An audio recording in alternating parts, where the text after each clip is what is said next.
स्वागत है आप सभी का आपकी अपनी क्लासेस कन्फर्म क्लासेस में। नमस्कार, मैं हूं कन्फर्म क्लासेस से प्रिंस दुबे और रोज की तरह आज फिर लेके आ गया हूं आपके अपने एसएससी जीडी कांस्टेबल के लिए सिलेक्शन सीरीज।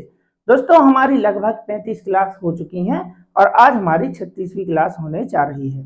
और अगर आपने डे बाई डे हमारी क्लासेस को ज्वाइन किया है तो निश्चित तौर पर आपके पहले के परफॉर्मेंस में और अभी के परफॉर्मेंस में काफी कुछ सुधार आया ही होगा। तो अगर कुछ बच्चे ऐसे हैं जिन्होंने अभी तक क्लास नहीं देखी है या स्किप कर करके देखी है तो आपको ऐसा बिल्कुल भी नहीं करना है। आपको सारी क्लासेस अच्छे से देख लेना है, बहुत कुछ आपको सीखने को मिलेगा और आपकी प्रैक्टिस भी बढ़िया हो जाएगी। और अभी आपको मालूम ही होगा कि आपके एसएससी जीडी कांस्टेबल के जो एग्जाम 23 फरवरी से होने थे वह अभी इसका कुछ हमें मतलब जानकारी है ही नहीं कि अभी हो रहे हैं कि नहीं, ऐसा कोई जानकारी आई नहीं है। यानी कि आपकी जो एग्जाम डेट है वह लगभग बढ़ चुकी है। अब कितनी बड़ी है अभी यह नहीं कहा जा सकता है, इसलिए अगर आपको टाइम मिला है तो अभी आपको मेहनत और बढ़ा देनी है ताकि आप इन दिनों में और ज्यादा मेहनत करें और आने वाले समय में आपका एग्जाम बिल्कुल सही तरीके से हो जाए। तो चलिए फिर देखते हैं कि आज का पहला क्वेश्चन क्या होने वाला है। चलिए, ये रहा हमारा आज का पहला क्वेश्चन। एक मिश्रण में 8 किलो चाय है जिसका मूल्य 295 रुपए प्रति किलोग्राम है और 10 किलो चाय है जिसका मूल्य 250 रुपए प्रति किलोग्राम है। मिश्रण का प्रति किलोग्राम औसत मूल्य पूछा है। आपसे क्या पूछ रहा है? आपसे पूछ रहा है औसत। कहाँ का क्वेश्चन है? एमटीएस 2024 का क्वेश्चन है। इस टाइप के क्वेश्चन आपके जीडी में आएंगे। ठीक, तो उसने बताया है कि 8 किलो चाय है और 8 किलो जो चाय है उसका मूल्य हमें दे रखा है कितना, 295 रुपए प्रति किलोग्राम। और दूसरी है हमारी 10 किलो चाय, उसका मूल्य जो दे रखा है 250। क्या करना है? इनको हमें मिलाना है, मिश्रण बनाना है, उसका मूल्य बताना है। तो कुल मिला के हमें औसत मूल्य ही बताना है। मिला के कैसे मिलाते हैं? तो अगर ये कटता है 8 किलो 10 किलो तो काट दो, चाहे आप इनको मिलाओ या इनके अनुपात को, बात एक ही है। तो 2 से जाएगा अपना ये 4 बार और 2 से चला जाएगा 5 बार। अब हमें मिला के इनका औसत बताना है। तो औसत कैसे बताते हैं? औसत कैसे बताते हैं भाई, आप इन्हीं में से कोई एक संख्या मान लो कि औसत यही है। इनका मिश्रण का औसत मूल्य पूछा है तो औसत कैसे बताते हैं? जैसा हम औसत निकालते थे उसी तरीके से। तो इन्हीं में से मैंने मान लिया कि औसत है 295, अपने मन से ही 295 होगा मिश्रण का। अब बस यहां से आपको इनकी तुलना कर देनी है, कितना कम है कितना ज्यादा। तो ये ना तो कम है ना तो ज्यादा, तो यहाँ के कैलकुलेशन से आप बच गए। 295 से ये कम है और कितना कम है? बोले 45 कम है। 45 कम है कितने आंकड़ों पर? 5 पर। तो 45 पंचे हो गया अपना 225, यानी 225 रुपए की कमी होगी मिश्रण के मूल्य में। और मिश्रण बना कितने मटेरियल का है? 4 यहां से लिया है, 5 यहां से लिया है, तो टोटल हो गया 9। यानी कि 9 आंकड़ों पर 225 की कमी। तो हर एक, औसत मतलब क्या होता है? हर एक पर कितने की कमी होगी? तो 9 दूनी हो गया अपना 18, बचा 4, 45, 9 5 45, यानी हमें कर देनी है 25 की कमी, क्योंकि यहां से पता चल गया था कि कमी होनी है। तो इसमें से 25 जाएगा, आंसर आ जाएगा अपना 270। मिश्रण का मूल्य होने वाला है 270। ये रहा अपना अगला क्वेश्चन। एक छात्रावास में लड़कों और लड़कियों की संख्या का अनुपात 5:7 है। यानी कि कुछ लड़के हैं, बॉयज हैं और गर्ल्स हैं, उनका अनुपात है 5:7। ऐसा क्वेश्चन में हमें बताया है। 40% लड़के और 50% लड़कियां अपनी पढ़ाई के लिए छात्रवृत्ति प्राप्त कर रही हैं। इतने बच्चों को छात्रवृत्ति मिल रही है। तो छात्रावास के उन छात्रों का प्रतिशत क्या है जिन्हें कोई छात्रवृत्ति नहीं मिल रही है? अरे भाई, अगर 40% लड़कों को छात्रवृत्ति मिल रही है मतलब 60% को नहीं मिल रही है, 60% को नहीं मिल रही है। और अगर 50% लड़कियां अपनी पढ़ाई के लिए छात्रवृत्ति प्राप्त कर रही हैं तो मतलब 50 को प्राप्त नहीं हो रही है। हमें बताना है नहीं हो रही है, लेकिन हमें सभी का बताना है। छात्रावास यानी ओवरऑल कितने लोगों को, कितने प्रतिशत को नहीं मिल रही। तो ये भी तो बिल्कुल वैसा ही क्वेश्चन हुआ कि भाई सभी का मिश्रण का बता दो मूल्य। यही तो हमसे पूछा है, सभी को मिला के कितने लोगों को नहीं मिल रही है, कितने प्रतिशत। तो 60 को नहीं मिल रही है, यहाँ 50 को नहीं मिल रही है। हमें तो सभी का बताना है ओवरऑल। तो भाई हम उसी मेथड से बता देंगे जो हमने अभी अप्लाई की थी। यानी कि हम मान लेंगे कि भाई, मान लिया हमने देखा यहाँ पे कि हमारा जो आंसर है वह 50 से ऊपर है, 60 से नीचे है। तो भाई हमें यहाँ पे एक ऐसी संख्या माननी है जो मतलब 50 के पास हो आंसर, क्योंकि 50 के पास होगा। देखो 50 के पास होगा। तो भाई देखो यहाँ 50 से ऊपर है ये तो दोनों यहाँ 60% है, यहाँ 50% है, तो इन्हीं में से कोई एक संख्या मान लो कि सभी का प्रतिशत 50 होगा। तो ये देखो 50 से 50 ना कम है ना ज्यादा है, 50 से ये देखो ज्यादा है, कितना ज्यादा है, 10 ज्यादा है, कितने आंकड़ों पर, कितने बच्चों पर, 5 पर, तो 10 पंचे यहाँ लिख ले रहे, 10 पंचे 50 की क्या होगी वृद्धि, किस पर, सभी पर, उसने सभी का पूछा है तो सभी का जब भी पूछे इस तरीके से आपको डेविएशन से बता देना है कि हमने मान लिया सभी का प्रतिशत ओवरऑल 50 होगा, तो ये 50 से ना कम है ना ज्यादा है, तो ये 50 से क्या है ज्यादा है, कितने आंकड़ों पर, 5 पर, तो 50 की वृद्धि होगी सभी पर, और सभी कितने लोग हैं, 5 और 7 12, यानी कि 12 की वृद्धि। और हमें आंसर बताना है भिन्न में, इसलिए आपको इसे दशमलव तक नहीं ले जाना है। 2 से जाएगा अपना ये 6 बार, 2 से जाएगा अपना ये 25 बार, यानी कि 25/6 का मतलब है 6 चौको 24, शेषफल बचा 1/6, यानी 4 सही 1/6 की वृद्धि होगी। तो 50 में 4 सही 1/6 आपको जोड़ देना है, आंसर हो जाएगा 54 सही 1/6, यानी कि सभी का प्रतिशत 54 सही 1/6% लोगों को छात्रवृत्ति नहीं मिल रही है। तो कभी भी मिलाने का बोले तो आप डेविएशन से बता सकते हैं, जैसा हमने पिछला क्वेश्चन किया था। देखो दोनों की भाषा अलग अलग है लेकिन मेथड एक ही है ना। चलिए, किसी निश्चित राशि पर 23% वार्षिक दर से 4 वर्षों का साधारण ब्याज और उसी राशि पर 8% के साधारण ब्याज से 11,960 रुपए कम है, तो राशि याद कीजिए। अरे भाई हमें क्या दिया, क्या है, हमें दिया है साधारण ब्याज का अंतर, यानी कि 4 साल और 8 साल के साधारण ब्याज का अंतर। तो भाई ब्याज होता क्या है, ब्याज होता है दर गुणा समय। तो 1 साल की दर है अपनी 23% बोला ना, 23% का मतलब है 23/100, ऐसा समझो। ब्याज किस पे मिलता है, मूलधन पे। ये हो गया अपना मूलधन और ये है ब्याज। लेकिन ये कब का ब्याज है, तो ये ब्याज है वार्षिक, लिखा है देखो वार्षिक दर, यानी 1 वर्ष का ब्याज है 23। हमें कितने वर्षों का चाहिए, हमें चाहिए है 4 वर्ष और 8 वर्ष का अंतर। अरे तो 4 वर्ष और 8 वर्ष के बीच में कितना अंतर है, 4 वर्ष का, यानी 4 वर्ष का ब्याज दे रखा है यहाँ पे। उसने बताया है कि 8 वर्षों की साधारण ब्याज से 4 वर्षों का जो साधारण ब्याज है वो 11,960 रुपए कम है, यानी कि हमें दिया है ब्याज का अंतर। तो भाई हमें ना तो 8 का निकालना है ना 4 का, सीधा देखो 8 वर्ष और 4 वर्ष, कितने वर्ष का गैप है, आप कहेंगे 4 वर्ष, यानी कि सिर्फ और सिर्फ 4 वर्ष का ब्याज निकालो। 1 साल का ब्याज है 23, तो 4 का कितना होगा, 23 गुना 4 होगा, यानी कि उनके हिसाब से 11,960 रुपए अंतर दिया है ब्याज का। ये है 4 साल के ब्याज का अंतर, अपने हिसाब से 4 साल का ब्याज है 23 गुना 4, गुणा 23 चौके गुणा करा के नहीं लिखना है आपको। अगर भाई बिना गुणा कराए आपका काम बन रहा है, बाद में आपको काटना ही है, तो आपको गुणा नहीं कराना है, सिर्फ गुणा के फॉर्म पे छोड़ देना है। 23 गुना 4, गुणा चाहिए क्या, उनके हिसाब से ब्याज, अपने हिसाब से ब्याज, चाहिए है राशि यानी कि मूलधन, तो मूलधन कितना है 100। 4 से काटो, देखो 4 से जाएगा 4 एकम 4, और यहाँ पे अपना 4 दूनी हो गया, 4 दूनी 8 हो गया, बच गया 3 हो गया कितना 39, 4 नाम हो गया देखो 36 हो गया, 4 नाम 36 हो गया, शून्य का शून्य आ गया यहाँ पे। अब 23 से जाएगा, 23 एकम 23, 23 एकम 23 हो गया, बच गया कितना 6, 23 तिया 69, शून्य का शून्य, ठीक है ना। अब 13 गुणा 130 गुणा 100 कराओगे 13,000 आपका आंसर होगा, ठीक है ना।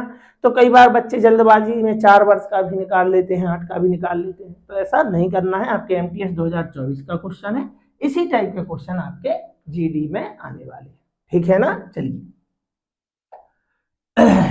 ये देखो औसत का क्वेश्चन है लेकिन अच्छा क्वेश्चन है। एक स्कूल में 12 शिक्षकों का औसत वेतन 71,400 था। यदि शिक्षकों, प्रधानाचार्य और उप प्रधानाचार्य का औसत वेतन 89,500 रुपए था, तो प्रधानाचार्य और उप प्रधानाचार्य का औसत वेतन रुपए में क्या है। तो देखो संख्याएं बड़ी जब होती हैं तो थोड़ा सा एग्जाम में हमें टाइम लग जाता है, तो वही मैं आपको सिखाने का प्रयास कर रहा हूं कि कैसे आप टाइम को बचा सकते हैं। तो देखो 12 शिक्षक जिनका औसत हमें बता दिया था कि 71,400 रुपए है। फिर उसने कहा कि शिक्षकों, प्रधानाचार्य और उप प्रधानाचार्य का औसत वेतन 89,500 रुपए है। यानी कि अगर हम 2 लोगों को और शामिल कर लें, क्योंकि इसमें कौन कौन है, देखो शिक्षक है, तो शिक्षक के बारे में तो हमने लिख लिया, यही तो हमारे शिक्षक हैं, 12 शिक्षक लिख गए। अब इनके अतिरिक्त 2 लोग और आ रहे हैं, क्योंकि शिक्षकों को तो हमने लिख लिया है, प्रधानाचार्य और उप प्रधानाचार्य, ये 2 लोग आ रहे हैं। और जैसे ही इन 2 लोगों को शामिल किया है तो नया औसत हो गया है 89,500, यानी कि औसत हमारा बढ़ गया, औसत हमारा बढ़ गया। तो औसत कितने से बढ़ गया है? तो औसत भाई बढ़ गया, क्यों बढ़ गया? क्योंकि प्रधानाचार्य और उप प्रधानाचार्य जो 2 लोग आए हैं इनका वेतन ज्यादा है। और कितना ज्यादा है? 71,400 से तो ज्यादा ही है, बात समझ रहे हैं ना। और जैसे ही 2 लोगों को शामिल किया है, इन 2 लोगों को, तो 71,400 से ना रह के औसत हो गया है 89,500। तो हमें सबसे पहले देखना है कि औसत हमारा बढ़ कितना गया है। तो औसत चल रहा है 2 लोगों को शामिल करने के बाद 89,500, यानी कि हर एक व्यक्ति की तनख्वाह हो गई 89,500। जैसे ही हमने 2 लोगों को शामिल किया, हमसे पूछा है कि नए जो 2 लोग आए हैं उनका औसत क्या है। तो हमने ऐसे क्वेश्चन किए तो हैं, लेकिन इसमें संख्याएं बड़ी हैं, तो आपको करना कैसे? आपको बस वही पता करना है कि इससे ये कितना कम है ज्यादा है। तो दिख रहा है कि कम है, तो कितना कम है? तो आपको यहाँ 500 से देखो, यहाँ शून्य आ जाएगा, शून्य आ जाएगा, 5 से जाएगा 4, 1 आ गया अपना, और 9 से जाएगा 1, तो यहाँ 8 आ गया, 8 से अपना 7 गया तो 1, तो अपना 18,100 रुपये आया। 18,100 रुपये की कमी है कितने आंकड़ों पर? कितने आंकड़ों पर? 12 पर। 12 पर, तो सिर्फ गुणा के फॉर्म पे छोड़ देना है। इतने की कमी है, इतने की कमी है। औसत मतलब हर एक में 18,100 रुपये की कमी। जैसे हमने अभी तक के क्वेश्चन किए वैसा ही इसी क्वेश्चन को हम करने जा रहे हैं। 18,100 रुपये की कमी है एक लोगों पर, और ऐसे कितने शिक्षक हैं? 12, तो गुणा 12 करा दिया। अब इस कमी को पूरा किया है इन 2 लोगों ने। अगर औसत देखा जाए तो हर एक शिक्षक का औसत तो यही है। हमसे बस यही पूछा है कि जो नए 2 आए हैं उनका औसत क्या है, उनका औसत क्या है।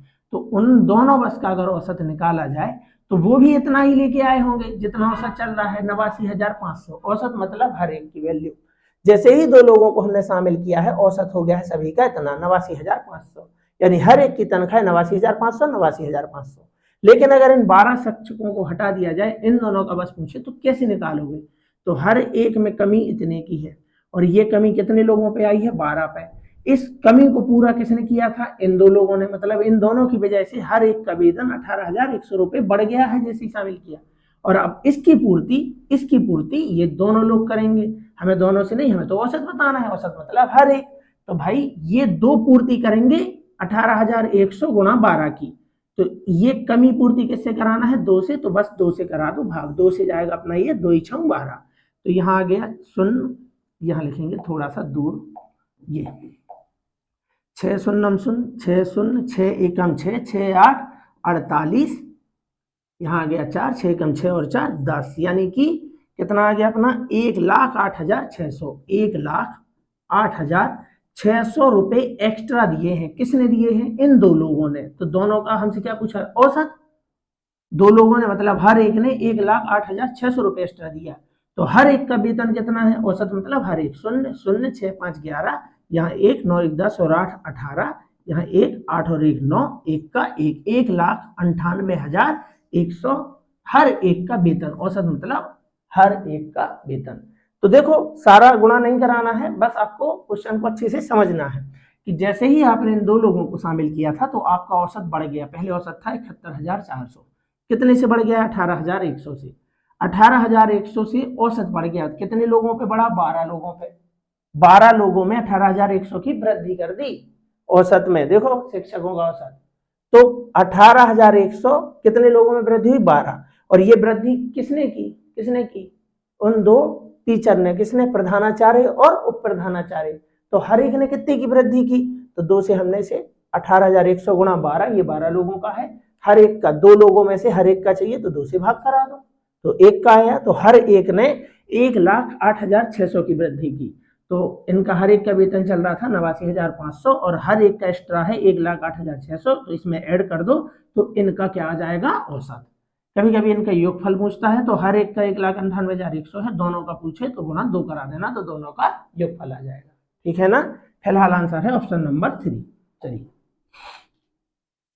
यदि दो बेलनों के आधार की त्रिज्याओं का अनुपात 4:5 है और उनकी ऊंचाइयों का अनुपात 5:2 है तो उनके आयतनों का अनुपात क्या है। तो इस टाइप का क्वेश्चन आपको अच्छे से सीख ही लेना है, आएगा ही आएगा, 101% आपके एग्जाम में आएगा। यानी कि मेंसुरेशन से क्वेश्चन आना ही है, चाहे अब वो 3D से आ जाए या 2D से, लेकिन 3D से ज्यादा क्वेश्चन आते हैं, उसमें भी बेलन, शंकु, गोला और अर्धगोला, यहां से ज्यादा क्वेश्चन आते हैं, ठीक है ना। चलिए, तो हमसे पूछा है आयतन, बेलन का आयतन क्या होता है। किसी भी बेलन मतलब किसी भी आकृति का आपको आयतन चाहिए है, आप बोलो आधार का क्षेत्रफल गुणा ऊंचाई, आधार का क्षेत्रफल गुणा ऊंचाई, ये होता है आपका बेलन। बेलन के आधार पे बना है वृत्त, तो वृत्त का क्षेत्रफल पाई r² गुणा h। हमें चाहिए है आयतनों का अनुपात, तो आपको यहां फिर से लिख देना है पाई r² h। तो हमारे पास देखो त्रिज्या मतलब r भी है, ऊंचाई भी है, पाई का मान रखने की कोई जरूरत नहीं है, पाई से पाई कैंसिल हो जाएगा। अब आपको सीधी वैल्यू लिख लेना है, अगर आपको कॉन्सेप्ट पता है तो इस टाइप के क्वेश्चन आपसे बन जाते हैं। r मतलब त्रिज्या, तो पहले बेलन की त्रिज्या है 4, यानी कि 4 का वर्ग, यानी यहाँ आ जाएगा 16 गुणा, या फिर 4 गुणा 4 ही लिख दो, 16 गुणा ऊंचाई, पहले वाले की ऊंचाई है 5, अनुपात r का वर्ग, यानी यहाँ 5 का वर्ग हो गया अपना, देखो 25 हो गया, गुणा h कितना है 2 है, तो यहाँ लिख दो 2। तो देखो 2 से जाएगा ये 8 बार, 2 8 16 कट गया, 5 से जाएगा ये 5 बार, 5 25, अनुपात बनाना था, अनुपात आ गया है 8:5, ऑप्शन नंबर बी, ठीक है ना। तो अगर आपको कॉन्सेप्ट पता है कि आयतन क्या होता है, वक्र पृष्ठ क्या होता है, संपूर्ण पृष्ठ क्या होता है, तो इस टाइप के क्वेश्चन आपसे बन जाते हैं। चलिए, ये रहा आपका अगला क्वेश्चन, अगर आता है तो वीडियो को रोक के आप कर सकते हैं। चलिए,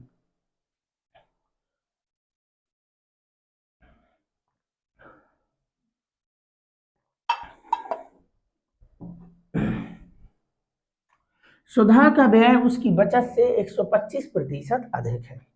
तो देखो आय बचत का क्वेश्चन है, पहले आपको थोड़ी सी बात बता दूं मैं कि आय होती क्या है। जैसे आय है, आय आय अगर आपने इसमें से मतलब व्यय घटा दिया, व्यय घटा दिया तो क्या निकल के आ जाती है, बचत। छोटा सा कॉन्सेप्ट है, मालूम ही होगा। अगर आप 100 रुपये कमाते हैं और अगर आपने 70 रुपये खर्च कर दिए व्यय, तो आपकी बचत होगी 30। और अगर मैं कहूं आपसे, अगर आप 100 रुपये कमाते हैं और 30 रुपये आपकी बचत है, तो कोई भी बता देगा मतलब 70 रुपये आपने खर्च कर दिए।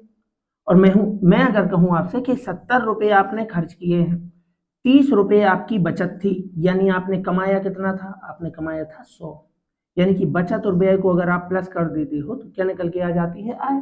छोटा सा कॉन्सेप्ट है, 70 रुपये मैंने खर्च किया, 30 रुपये मेरे पास बच गए, अच्छा मतलब मेरे पास 100 रुपये थे, ऐसा समझ जाते हैं ना। बिल्कुल वैसे ही आपको समझना है।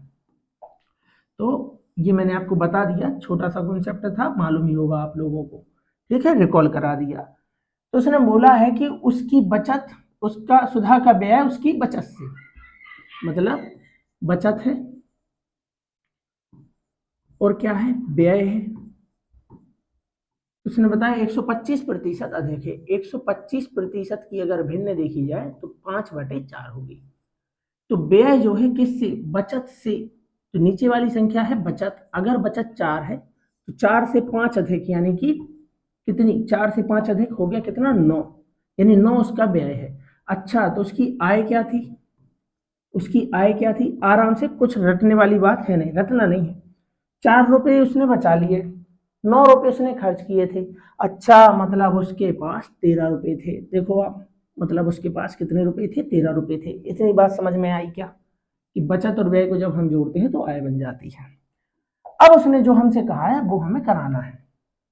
तो उसने हमसे कहा है कि यदि उसका व्यय 14% कम हो जाता है और बचत उसकी 38% से बढ़ जाती है, तो उसकी आय में कितने प्रतिशत की वृद्धि होती है। तो भाई अब 9 का, जैसे उसने बताया कि व्यय 14% कम हो जाता है, तो 9 का 14% अगर आप निकालोगे तो भाई आपको हो सकता है टाइम लग जाए। तो आप ऐसा कर दो कि दोनों जगह 2-2 शून्य लगा दो, अनुपात वही रहेंगे, सिर्फ राशि बढ़ गई। देखो डबल शून्य, 2-2 शून्य हमने लगा दिया, यानी सब जगह 100-100 का गुणा करा दिया, ताकि एक ऐसी संख्या बन जाए जिनका हम 14% भी निकाल सकें, 38% भी निकाल सकें। चलिए, तो उसने कहा है कि उसके व्यय में, ये रहा व्यय, 14% उसका व्यय क्या हो जाता है, कम। यानी उसका व्यय है 900, तो 900 का 14%, तो 900 का 10% हो गया 90, 900 का 10% हो गया 90, 1% हुआ 9, तो 4%, 9 चौको 36, तो 90 और 36 कितना हो गया, 126। यानी उसका व्यय जो है वह कम हो गया है 126 रुपए से। ठीक, 126 रुपए से उसका व्यय कम हो गया है। अब उसकी बचत बढ़ गई है, उसकी बचत बढ़ गई है। उसने बताया कि बचत 38% बढ़ जाती है, तो इसका 38% चाहिए, तो भाई इसका 10% हुआ 40, 38% ना निकाल के अब सीधे 40% निकाल दो। 10% 40 है, तो 40% कितना होगा, 4 चौके 16, 160। लेकिन हमने 2% ज्यादा ले लिया, यानी 4 दूनी 8, तो इसका 38%, यानी आपने 8 ज्यादा ले लिया था, यानी 38% हो जाएगा 152, 152। इसका हमने 14%, तो 152 से क्या हो जाती है, वृद्धि। 152 से क्या हो जाती है, उसकी वृद्धि। ठीक है ना, तो उसकी बचत बढ़ गई। तो अपन को बस बताना है क्या, आय में। अरे भाई यहाँ 152 की वृद्धि हुई है, यहाँ 126 की कमी हुई है, तो ओवरऑल देखा जाए तो सिर्फ और सिर्फ 26 की क्या हुई है, वृद्धि। तो यही वृद्धि किस में हुई है, आय में। ओवरऑल देखा जाए तो 26 की वृद्धि हुई है किस पर, आय पर, और आय है उसकी 1300। बन गई भिन्न, बनाना है प्रतिशत, गुणा करा दीजिए 100 का, 2 शून्य से 2 शून्य कट जाएगा, 13 से जाएगा 2 बार, 13 दूनी 26, यानी कि उसकी आय में वृद्धि हुई है 2% की। तो हमने पहले अनुपात बना लिया था, अब उसका हमसे क्या नहीं बन रहा था भाई, वो प्रतिशत 9 का 14% या 4 का 38%, तो हमने सब जगह 2 2 शून्य लगा दिए। अनुपात तो वही है, सिर्फ राशि बढ़ गई, उसके हिसाब से कैलकुलेशन कर लिया, आंसर है 2%। चलिए, 2 पाइप ए और बी 7800 लीटर की एक टंकी को क्रमशः 12 घंटे और 10 घंटे में भर सकते हैं। तो इस टाइप का हमने क्वेश्चन पिछली क्लासों में किया है। जिन्हें आता है वीडियो को रोक के कर सकते हैं, और जो बच्चे उस टाइम नहीं आ पाए थे या उस टाइम नहीं समझ पाए थे, तो आज आपको फिर से समझ लेना है, क्योंकि इस टाइप का क्वेश्चन आपके एग्जाम में आ सकता है। लेटेस्ट क्वेश्चन है, 2025 एनटीपीसी में पूछा गया था, वहां का क्वेश्चन यहाँ रिपीट हो सकता है। तो उसने बताया कि ए और बी 2 पाइप है, ए और बी, और पहले आपको निकाल लेनी है उनकी क्षमता, यानी कि 12 घंटे में भरता है, दूसरा भरता है 10 घंटे में।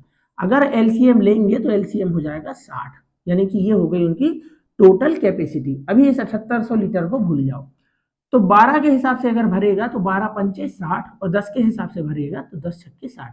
ये आ गई इनकी क्षमता, ये आ गई इनकी क्षमता। तो उसने कहा है कि 12 घंटे और 10 घंटे में भर सकते हैं, लेकिन कब, 2 पाइप, 2 पाइप। तो उसने कहा यदि उन्हें एक साथ खोल दिया जाए, तो जब एक साथ खोलोगे तो पहले आप इस टंकी को तो भराओ, तो अगर एक साथ भरेंगे तो 11 हो जाएगी उनकी क्षमता। भरना कितना है, 60, भरना कितना है, 60। अभी हमने लीटर की कोई बात ही नहीं की, जैसे हम करते थे बस वैसे ही करना है, 60 भरना है, दोनों मिलके भरेंगे तो 11 के हिसाब से भर देंगे, 60/11 घंटे में भर जाएगा। तो ये तो आ गई किस, इस टंकी को भरने की क्षमता, यानी कि 60/11 घंटे आ गया, इसको और भाग नहीं करना है। 60 लीटर भरना था 11 के हिसाब से, आ गया 60/11 घंटे।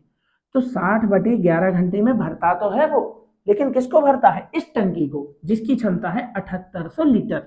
तो यानी कि हम कह सकते हैं कि 7800 लीटर पानी भरने में, ये है इसकी क्षमता। इस टंकी की बात हो रही थी अभी, 7800 लीटर भरने में 60/11 घंटे लगते हैं, 7800 लीटर। तो 1 लीटर भरने में, 1 लीटर भरने में कितना समय लगेगा, तो 1 की वैल्यू जब पूछता है तो 60/11 तो था ही, जब 1 की वैल्यू पूछता है तो इसको लिखते हैं बटे में, यानी कि नीचे आ जाएगा अपना 7800।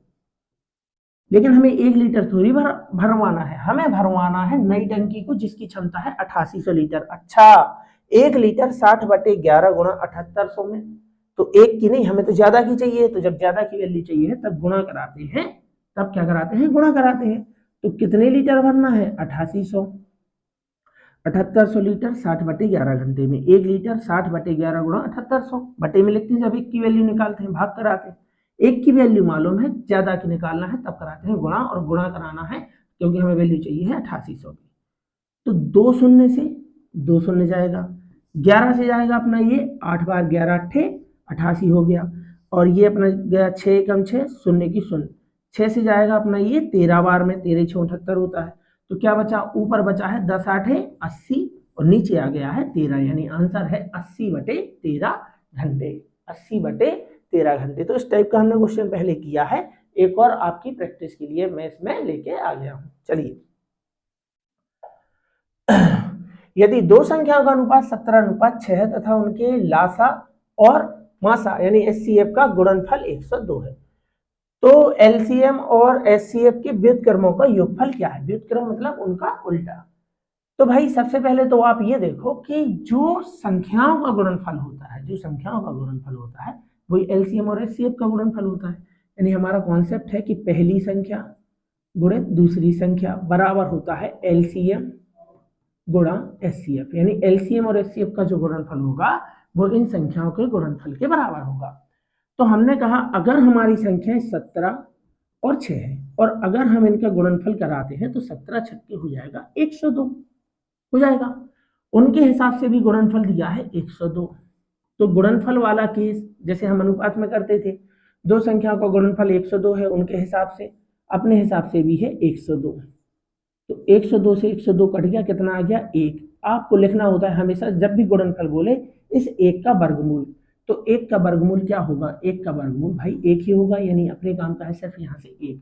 हमें जो भी आंसर चाहिए है उसका कराना है 1 गुना। तो उसने पूछा है तो एलसीएम और एचसीएफ का व्युत्क्रम, तो 17 और 6 यही हमारी संख्या है, पहली संख्या, और ये दूसरी संख्या, यानी कि हमें संख्या चाहिए। तो संख्या है सबका 1 गुना कराते जाओ, क्यों, एक बार में कटा था, √1 करना है। गुणनफल वाले केस में वर्गमूल निकालते हैं, तो 1 का वर्गमूल होगा 1। तो बस आपको 1 का गुना करना है, यानी कि यहाँ है 17, यहाँ 1 का गुना कराओगे 6 कम 6, ये आ गई हमारी संख्याएं। अब हमें इनका एलसीएम चाहिए, तो 17 और 6 का एलसीएम निकालोगे तो आ जाएगा 102, और अगर आप इनका एचसीएफ निकालोगे तो एचसीएफ आ जाएगा 1। लेकिन हमें योगफल चाहिए है इनके व्युत्क्रम का, तो 102 का व्युत्क्रम होगा 1/102। व्युत्क्रम मतलब उल्टा, इसके बटे में कुछ नहीं है, तो जिसके बटे में कुछ नहीं होता उसके बटे में 1 होता है।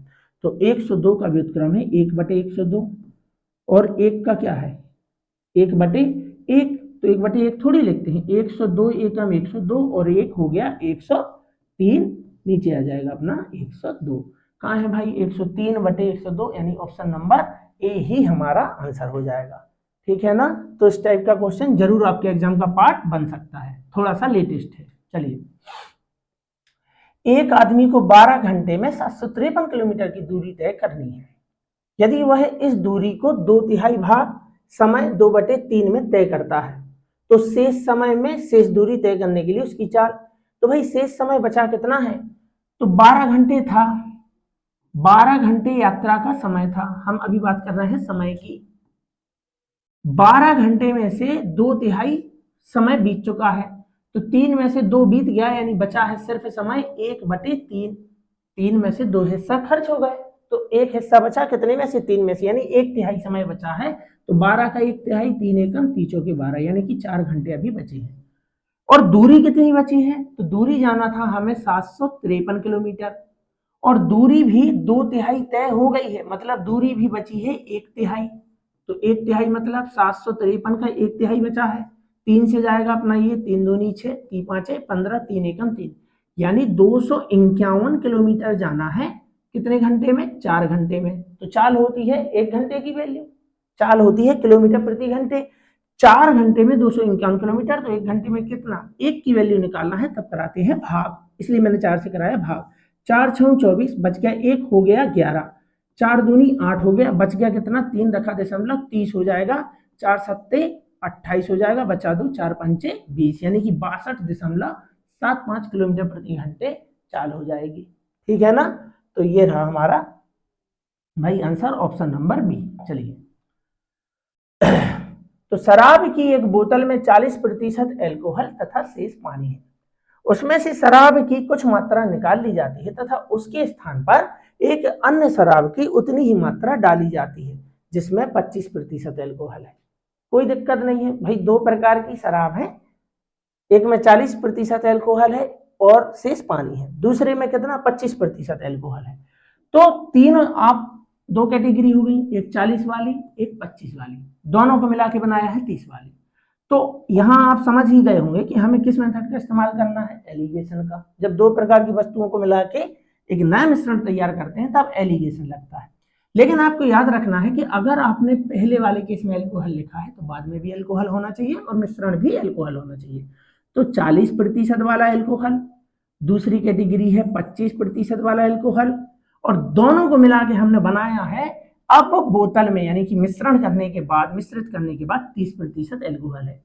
तीनों जगह प्रतिशत प्रतिशत प्रतिशत है, यानी प्रतिशत कोई काम का है नहीं, आपको सीधा एलिगेशन लगा देना है।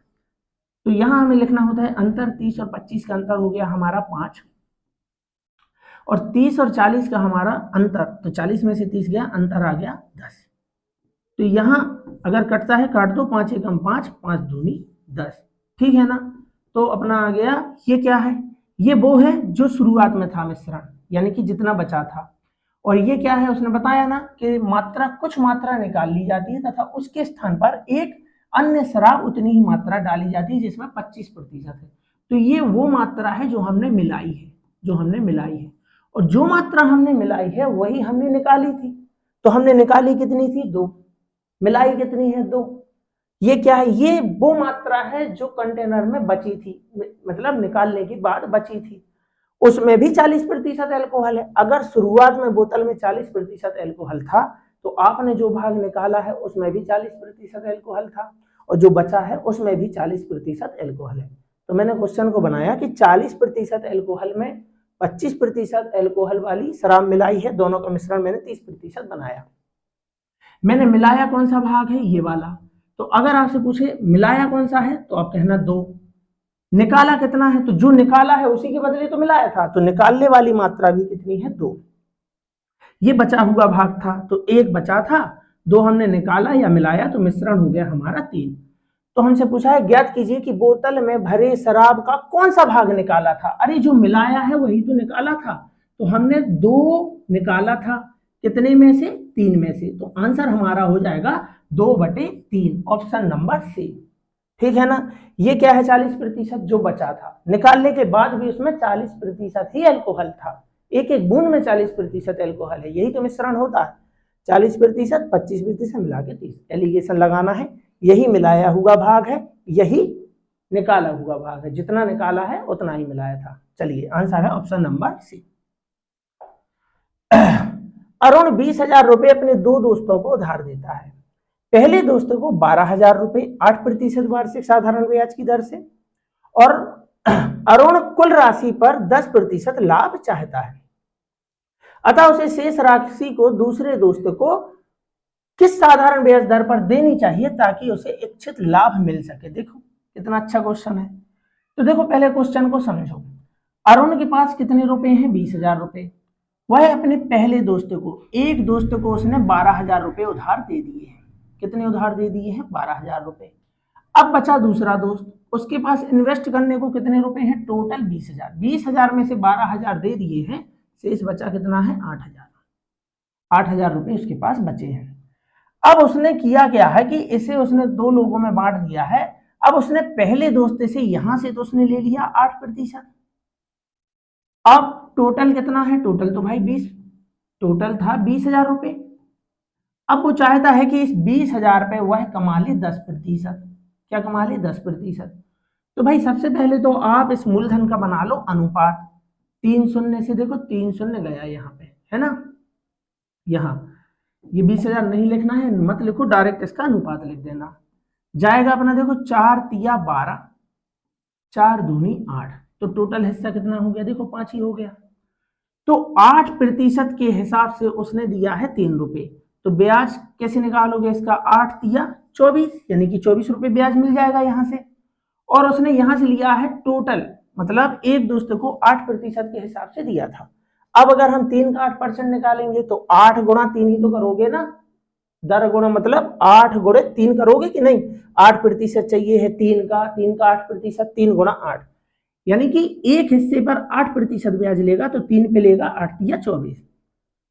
टोटल चाहिए है 10% और हिस्से हो रहे हैं 5, तो 10 पंचे 50, यानी कि 50% का लाभ कमाना है टोटल। तो 24 का ऑलरेडी कमा चुके हो, बचा कितना, 25 में से 24 का हम कमा चुके हैं, हमारे पास बचा कितने का है, 26 का। यानी हमें 26% कमाना है कितने आंकड़ों से, दो डाटा से। तो हर एक से कितना कमाओगे, 13%। हर एक से कितना कमाओगे, जब तो 13 दूनी 26 यहाँ पे लिखोगे। तो एक हिस्से पर, दो हिस्से से 26% कमाओगे, तो एक हिस्से से कमाओगे 13%। ये हमारा आंसर हो जाएगा। इस तरीके से भी कर सकते हैं, और अगर आप चाहो तो वापस एलिगेशन से कर सकते हो। देखो, एक हिस्से पे उसने लिया 8%, दूसरे मतलब एक दोस्त से ले लिया 8%, दूसरे दोस्त का हमें मालूम नहीं, लेकिन इतना मालूम है कि दोनों से मिला के हमें 10% चाहिए है, और इनकी राशि का अनुपात हमारे पास है। टोटल कितना है भाई, मूलधन का अनुपात बना लो। इसको दिया है उसने 12,000, इसको दिया है 12,000 8% वाले को, तो इसको कितना देगा 8,000, इसको कितना देगा 8,000। 3 शून्य से 3 शून्य गए, 4 दूनी 8 हो गया, और 4 दिया 12 हो गया।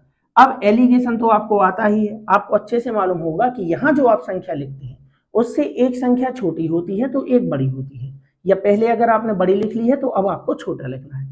तो एलिगेशन जब आपने इस तरीके से लगाया होगा, तो यहाँ 10 और 8 का अंतर लिखा है 2, यानी 2 की वैल्यू है 2, तो 2 की वैल्यू 2 है, तो 3 की वैल्यू क्या होगी, 3 ही होगी।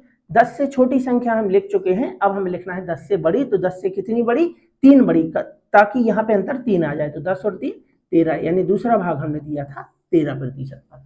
तो दो तरीके हैं, जो भी आपको अच्छा लगा हो। यहाँ हर एक से 8%, 3 हिस्से पे 8 दिया 24, बिल्कुल जैसा हम औसत करते हैं। टोटल पे चाहिए है 10 पंचे 50, तो 50 कमाना है, 24 कमा लिया है, बचा कितना 26 और चाहिए अभी, क्योंकि हमें कमाना ही है 50। तो 26% कितने आंकड़ों पर, 2 पे, तो हर एक पे कितना, हर एक का बताना होता है, हर एक पर 13%। तो 2 थे यार इसके तरीके, मैंने दोनों आपको बताए। चलिए,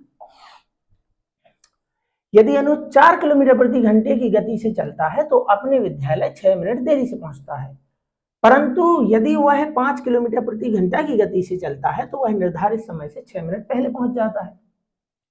दो कंडीशन है, दो कंडीशन है, यानी कि मान के चलो इस टाइम पे, अब हमें तो नहीं मालूम किस टाइम पे पहुंचना है, अगर इस टाइम पर उसे पहुंचना है, ये हो गया टाइम, मान के चलो ये 10 बजे उसे पहुंचना है, 10 बजे पहुंचना है, लेकिन अगर वो 4 किलोमीटर प्रति घंटे की गति से चलता है तो 6 मिनट देर हो जाती है, यानी वह पहुंचता है 6 मिनट देरी से, यानी 10:06 पे।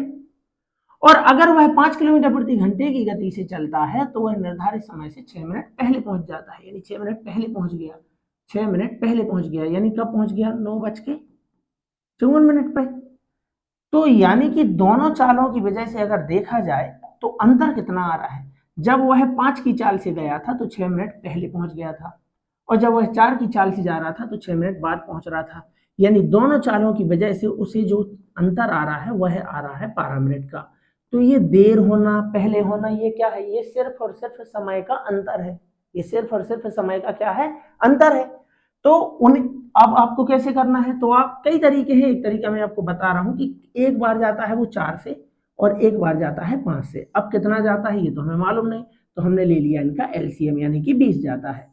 तो जब 4 की चाल से 20 किलोमीटर जाएगा तो 4 पंचे 20, यानी कि 5 घंटे में पहुंचेगा। सर आपने यहाँ घंटे क्यों बोला, क्योंकि चाल है किलोमीटर प्रति घंटे में, तो समय आएगा घंटे में, और 5 की चाल से जाएगा तो 5 हो गए 20, 4 घंटे में पहुंच जाएगा। तो हमारे हिसाब से समय का अंतर हो गया 1 घंटे, और 1 घंटे का मतलब होता है 60 मिनट। उनके हिसाब से समय का अंतर ही तो दे रखा है, 6 मिनट पहले 6 मिनट बाद, ये अंतर होता है, तो उनके हिसाब से अंतर है 12 मिनट। हमारे हिसाब से समय का अंतर, ये देखो दोनों चालों की वजह से समय का अंतर है 1 घंटे। 1 घंटे नहीं, आपको 60 मिनट लिखना है।